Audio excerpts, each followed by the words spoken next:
believe that the president might have obstructed justice for the purpose of ending our investigation into Russia, you have to ask yourself why. Why would any president of the United States not want the FBI to get to the bottom of Russian interference in our election? And I told Congress what we had done. Did anyone object? That's the important part here, Savannah. No one objected. Not on legal grounds, not on constitutional grounds, and not based on the facts. So nobody objected in Congress. Another bombshell interview moments ago on NBC. Former Deputy FBI Director Andrew McCabe's got a book out claiming he filled in Congress on everything the FBI was doing and got no objections. Here to react, House Judiciary Committee member in the majority at that time, GOP Congressman Jim Jordan. Jim, did you not object when you were informed?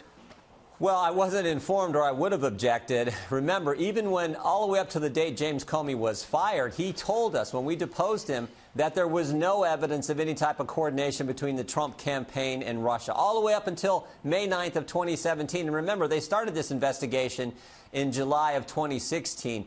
So the bottom line is you can't trust Andy McCabe. He's lied 3 times under oath. He was fired at the FBI, and he's currently under investigation by the Justice Department.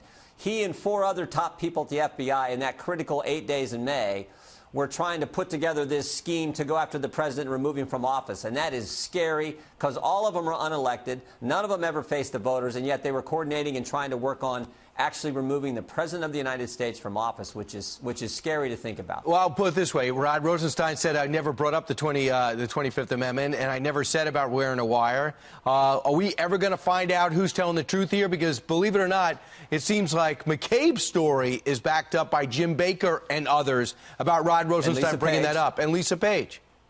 Right. No, look, you can't trust Andy McCabe. I mean, he tries to make himself out to be a Boy Scout. 60 Minutes tried to make him look like that. You can't trust him. But you're right. He is the 3rd person who has told us that Rod Rosenstein was serious when he made the comments about wearing a wire and recording the president and looking to work with members of the cabinet to invoke the 25th Amendment. I think this just underscores one important thing. We need both individuals, Andy McCabe, Rod Rosenstein, 2 different stories. Right. You need them both under oath, answering questions from Congress. Particularly, I would prefer the Oversight Committee, right, where we can ask them questions and we can evaluate. That's how our system works. You figure out who's telling the truth when you bring people in, put them under oath, and ask them questions so the American people can see what really took place. And Jim, in your opinion, Jim Jordan's opinion, do you believe that McCabe sincerely was worried that Russia had undue influence on the president, or is it something else?